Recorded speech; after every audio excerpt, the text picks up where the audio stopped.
Hello, friends of Garage Chronicles with Grant. I'm Grant. This is the Mother's Day episode, the long-awaited, actually I guess it's probably the first annual Mother's Day episode. I want to welcome you all to episode 12 and just let you know this is more of a summary episode than we've done in the past. Usually I try to do a little bit of technical stuff and maybe make you laugh, look at Bill. There's Bill doing something funny or useful, whatever. But this episode is more about showing you where we're at. We had a lot of stuff arrive this week, a lot of parts, and I just simply couldn't get it all in time for this video. So my promise is to have a video on every Wednesday and Sunday. So my objective here is to get this out tonight, give you guys an update, and at least keep you all at home like this, waiting in front of the TV for the next episode on Wednesday. Okay, so we met a fellow today named Dave Cosgrave. He's an engine builder, transmission builder, and VW hot rodder in Chilliwack. Guy builds a pretty impressive car, and I might post a link to his race. He runs a 9-second Beetle out at Mission Raceway, which is about an hour from where I live. Chilliwack, by the way, is about an hour and 15 minutes directly east of where we live on the west coast of BC here. What we did today was we picked up this transmission here, this transaxle, and he's done a number of really cool hot rod updates to this thing. He reused a few parts, put a Super Beetle main shaft in it, updated a few of the clutch pieces that go into it, but he welded third and fourth gear, the synchros and that. There's a conical assembly that goes in there that is prone to slippage with high horsepower. He's welded those up, or bought versions of those gears and synchros welded up and rehoned to better handle the kind of horsepower that you can expect from anything other than, maybe 80, 100, and 200 horsepower up. His promise to us was that this thing will be very, very capable of handling whatever horsepower we can throw at it. So not to say that we're going to have a ridiculous horsepower producing motor in here, but it's nice to know we have the option of that. And it does produce a layer of reliability that comes with it too. Remember, these transmissions were originally designed with 50 horsepower in mind at best, maybe 60. So to have the ability to run any any power plant you want is quite freeing. So what else did he do? He switched out a later model 388 gear differential. Which means this now is a 388 transmission, so all four gears now behave like it has the different ratio than the 412. 412 is more the low horsepower, low torque version, which means you can take all that smaller amount of torque and smaller amount of horsepower, run it through a taller geared transmission, and that gives you the option of being able to utilize that torque that's in a different place. With the higher horsepower engine, you can get away with a different ratio of 388, and now you get what they call a freeway flyer. The freeway flyer used to be done by changing out fourth gear, and that means you'd go first, second, third, fourth, and you go on the highway and you could run the thing out, get your 120 kilometers an hour, or for our friends in the States, that's 60 to 70 miles an hour. This one here is going to be able to do that through all the gears now, because we'll have more torque. We can exploit all those gears and get the extra little bit of horsepower out of this engine and put it to the ground better. Some of the other stuff he did, he replaced some of the mounts. You see these mounts here? They were replaced with a urethane mount, and same with these ones back here. What happens with the Volkswagen transmission is as you add torque to it, horsepower to it, it tends to want to move up.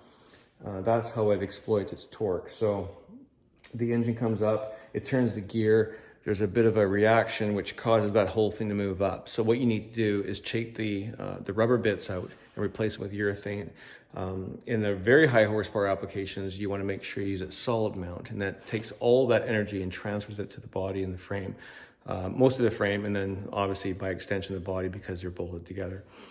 But in this case here, the urethane is more than enough for our application. I think it's good for up to 175, 200 horsepower. Again, horsepower with Beetles is a bit different. It's not like your Nissan or Toyota horsepower. Air-cooled rear engine horsepower, you get, I would almost say 2 to 1. the amount of energy you get out of a Volkswagen with 200 horsepower, it would be the same as any comparable Toyota, Nissan, Subaru, whatever, at twice the horsepower. That's the way they behave. They have so much, or such a different relationship to where the motor is, the tires are, the traction area, and everything else. It just works differently. And here's an example. Dave's 9-second car has 340 horsepower, but it pulls a 9.6 quarter mile, which is 100 horsepower less than a tuned up Subaru STI, but it still pulls off 5 seconds better than a quarter mile. Again, it just uses horsepower differently. Now he's got slicks and whatever else, but it doesn't change the fact. What else can I tell you about this thing here? We also replaced the reverse gear. Reverse gear, what happens, people are cruising along, and before the car is completely stopped moving forward, they try to punch it into reverse. And what that does is usually wears off the front of the gear, so you end up with a pretty chippy looking gear. And it's just good for them. You got the thing open, throw a new gear in. It's just, it just works better. If anybody wants to get a hold of Dave Cosgrave, leave a message with me and I'll get back to you with an email address or some kind of information, content that you want, and I'll fire you off his information. Again, the guy's really reasonable, extremely knowledgeable, and he's right now currently got about, I'm gonna say 4 engines, all well over 200 horsepower in his shop. They're sitting there, he's building for people right now. So it's pretty cool. What else can I tell you here? Look at my notes, That's pretty much it. Anyways, this week was more about showing you where we're at with some of the projects on the car. And I'd like to have had more done, but a lot of stuff showed up and I just haven't had a chance to put it all in. One thing I will say, some time ago, maybe about 2 or 3 episodes ago, I was busy hammering a bunch of finally machined German parts. And it occurred to me, I said that I'm never gonna do that again. And I'm happy to report, I don't have to. Grant got himself a press. Grant got himself all kinds of parts for his press too. So Grant's gonna be doing some really cool pressing rather than hammering. And I think if you're like me, you'll agree that's a better way of doing business. All right, everyone. So for this week coming up, that's this Wednesday, I will endeavor to have these wheels finished, painted, final sanding, top coated, ready to go. We will have these tires mounted. We will have brakes on this machine, both sides. We will have, yes, it's a rum and coke. It's the weekend. I was a good boy today. I hung out with my mother and my mother-in-law and my wife's kids. That's their mother. So I was a good boy. I get a rum and coke. Back here, we will have rear brakes on. We'll have this transaxle in place. We'll have a complete rolling chassis. I'm gonna run a new fuel line because I expect that we're gonna be running slightly more than 40 horsepower. We might need a larger fuel supply for that. That will happen too. I'm also going to finish rebuilding that steering box up there, so that'll be happening.